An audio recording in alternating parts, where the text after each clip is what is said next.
Қайырлы күн, құрметті трейдерлер. Бүгін 2026 жылдың 2 маусымы сейсенбі, және біз аптаның басындағы әлемдік қаржы нарықтарындағы көңіл күйді қалыптастырып отырған негізгі оқиғаларды талдайтын боламыз. Инвесторлар жетекші орталық банктердің ақша несие саясатына, әлемдік экономиканың жағдайына, шикізат нарықтарына және геосаяси оқиғалардың дамуына ерекше назар аударуды жалғастыруда. Бүгінгі күнгі күнтізбені шолып өтетін болсақ, мінекей бізде FOMC өкілінің бүгін жалпы есебімен айтқанда презентациясы, сөйлеген сөзі болды деп айтуға келеді. Онымен қатар бағалар индексі жарияланды жалпы Еуропа елдерінде. Ал бүгінгі күні жалпы әрмен қарай болатын жағдайларды айта кететін болсақ, JOLTC версиясы бойынша жалпы ашық жұмыс орындары Америка құрама штаттарында жарияланатын болмақ, және Аустралия еліндегі жалпы есебімен айтқанда өндіріс секторындегі жалпы болып жатқан кәсіпкерлік индексінің белсенділігі бүгін жарияланатын болады. Әзірге мінекей осындай тақырыптар бүгіндікке бізге жарияланды деп айтуға келеді. Достар, әрмен қарай жалғастыратын болсақ, алдымен әдеттегідей доллар индексінен бастайтын боламыз. DXY доллар индексі 99 пункт маңайында сақталып, әлемдік валюталардың басым бөлігіне қатысты күшті позицияларын сақтауды жалғастыруда. Бұған басты себеп ақш федералдық резервтік жүйесі пайыздық мөлшерлемелерді төмендетуге асықпайды деген күтулердің сақталуы. Әзірге бұл туралы бізде жаңалықтар жоқ, сондықтан енді осы айтарлықтай жоғары көрсеткіштер сақталады деген ой пікірлер қалыптасуда. Соңғы экономикалық деректер ақш экономикасының тұрақтылығында көрсетті. Тұтынушылық шығындар салыстырмалы түрде жоғары деңгейде қалып отыр. Еңбек нарығы өте тұрақты, ал инфляция баяулаумен ФРЖ белгілеген 2% мақсаты деңгейінен әлде жоғары. Сондықтан нарық қатысушылары мөлшерлемелерді төмендету мерзіміне қатысты болжамдарын қайта қарастыруда. Долларға жалпы қосымша қолдау көрсетіп жатқан факторлардың бірі ол әрине де америкалық мемлекеттік облигацияларына деген жоғары сұраныс. Ол туралы бізде бұрынғы брифингтер барысында айтқан едік. 10 жылдық трежерістің пайыздық мөлшерлемелері өте жоғары деп. ақш мемлекеттік қарызының көлемі жоғары болғанына қарамастан, инвесторлар америкалық қаржы нарығының әлемдегі ең сенімді нарықтардың бірі ретінде қарастыруды жалғастыруда. Бұл доллардың негізгі резервтік валюта және қорғаныс активі ретіндегі мәртебесін сақтауға мүмкіндік береді. Енді қысқаша брифинг жасайтын болсақ, бірақ жалпы есебімен айтқанда күні кеше мен өз пікірімді айтып өткен едім, және дәл сол пікірге сәйкес осы 98-де 4 деген маңайға қателеспесем ең төмен көрсеткіштер болып еді, және ең жоғары көрсеткіштер біз көргендей 99-да 2 деген индексқа жетіп еді. Дәл осы орайда айта кететін болсақ, осы маңайда саудалануды сақтай беретін сияқты жалпы Америка құрама штаттар доллары. Себебі бұған әлде өзгеруге ешбір оқиғалар болып жатқан жоқ. ФРЖ-ның тарапынан жаңа басшы тағайындалғанына қарамастан, бұл жерде әлі де өзгерістер болатыны екіталай. Әрмен қарай біз талқылайтын тақырып ол әрине де еуро және доллар валюталық жұбы. Бұл жұп жалпы қысым астында отыр. Еуро аймақ экономикасы бірқатар құрылымдылық қиындықтарға тап болуда. Экономика жағынан айтатын болсақ, Германияның өндірістік секторы әлі де әлсіз көрсеткіштер көрсетуде, ал Еуропаның көптеген елдеріндегі іскерлік белсенділік ұзақ мерзімді орташа деңгейлерден жалпы төмен қалып отыр. Сонымен қатар еуро аймақтағы инфляция біртіндеп төмендеуде. Бұл Еуропалық орталық банктің ақша несие саясатын жұмсарту ықтималдылығын арттыруда.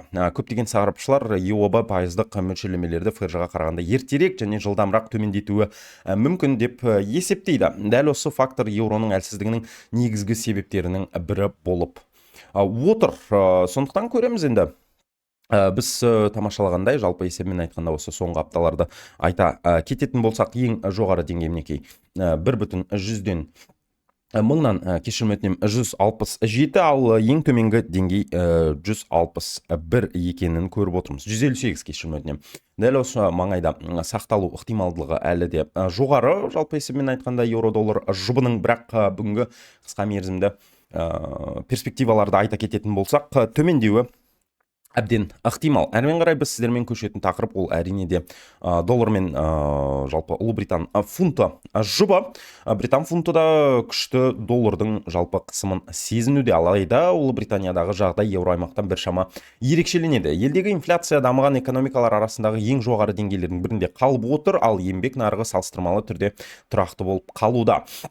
Осыған байланысты Англия банкі әзірге мөлшерлемелерді жақын арада төмендетуі туралы нақты белгі беріп отырған жоқ. Көптеген экономистер британдық реттеуші Еуропалық орталық банкке қарағанда сақ әрекет етеді деп санайды. Бұл фунтқа белгілі бір деңгейде қолдау көрсетуде. Сондықтан әзірге енді жаман емес индекстер сақталып жатыр, бірақ қысқа мерзімде айтатын болсақ, қысқа мерзімде ары бері секіріп жатқан жалпы динамика сақталады деген ой пікірлер бар. Әрмен қарай біз талқылайтын жағдай ол әрине де WTI маркасындағы мұнай.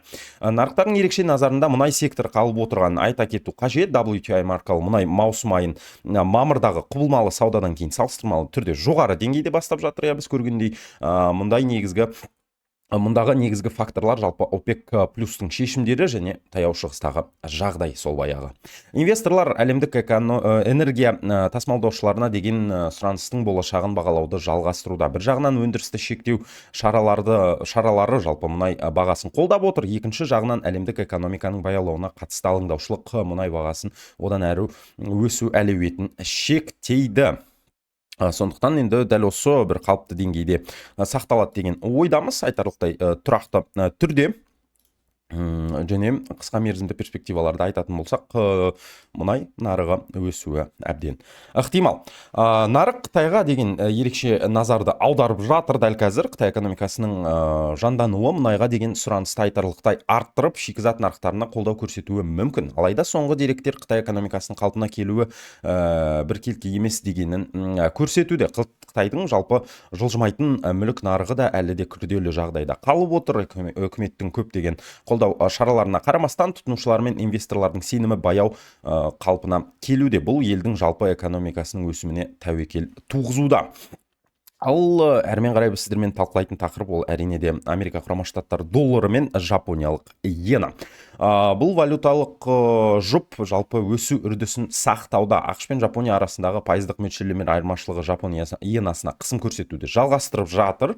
Жапония банкі экономикасын қалпына келуге зиян келтірмеу үшін ақша несие саясатын өзгертуге өте сақтықпен қарауда, нақтырақ айта кететін болсақ.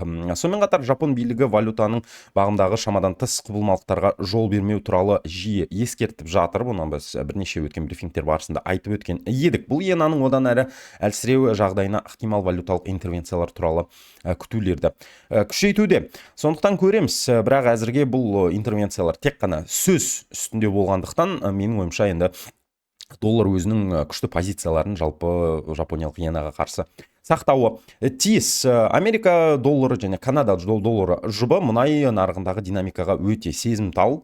Канаданың экономикасы энергия ресурстары экспортымен жалпы тығыз байланысты болғандықтан, мұнай бағасындағы кез келген өзгеріс Канада долларына тікелей әсерін білдіреді. Қазіргі уақытта күштер тепе-теңді аралас күйде қалып отыр. Мұнай бағасының жоғары болуы канадалық валютаны қолдайды, алайда америкалық доллардың күшеюі оның нығаю әлеуетін шектейді. Сондықтан америкалық доллар және канадалық доллар жұбы кең диапазонда саудаланып жатыр.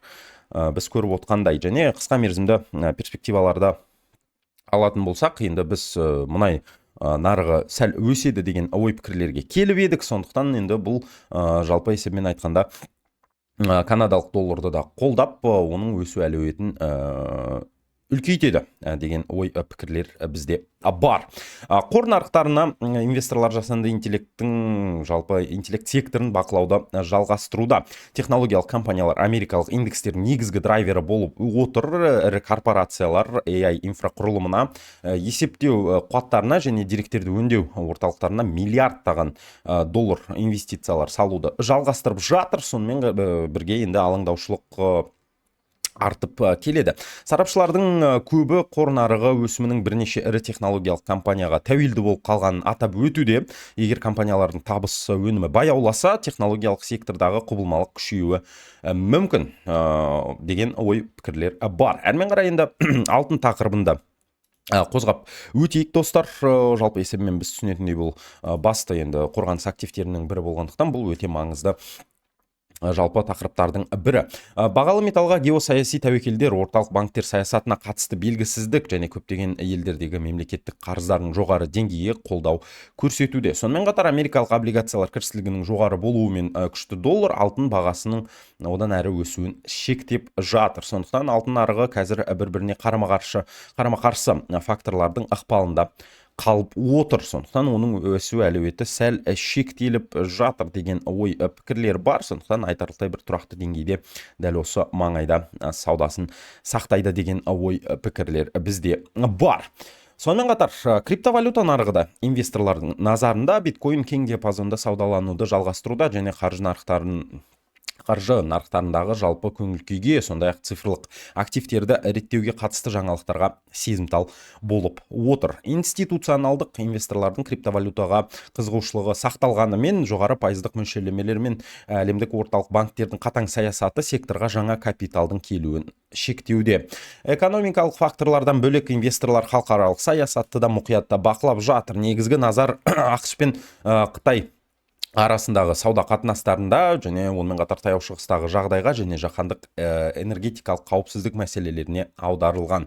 Осы бағыттағы кез келген өзгеріс нарық көңіл күйін елеулі әсер етуі мүмкін. Көңіл күйіне әсер етуі мүмкін. Осылайша нарықтар маусым айының екінші күнін соңғы айлардың негізгі тақырыптарымен қарсы алуда. Инвесторлардың назарында ФРЖ-ның саясаты, әлемдік экономикалық болашағы, жалпы Қытай нарығының жағдайы, мұнай секторы және геосаяси тәуекелдер болып қалып отыр. Осымен достар, біздің кішігірім брифинг бүгіндікке аяқталды. Жағдай әзірге осындай. Бұл жағдайлардың барлығын біз сіздермен бірге мұқият бағалайтын боламыз. Әрине де Америка құрама штаттарынан және онымен қатар Жапония мен Еуро аймақтан және Ұлыбританиядан келетін жаңалықтарды мұқият күтетін боламыз, және жаңалықтар болса міндетті түрде сіздерге оны жеткіземіз. Ал әзірге болса біздің Telegram, Instagram парақшаларымызға жазылып кетіп, YouTube арнамызға жазылып хабарламаны қосуды ұмытпауыңызды сұраймыз. Сіздер үшін дәл осы брифингті жүргізген мен Алишер Утамбаев. Келесі кездескенше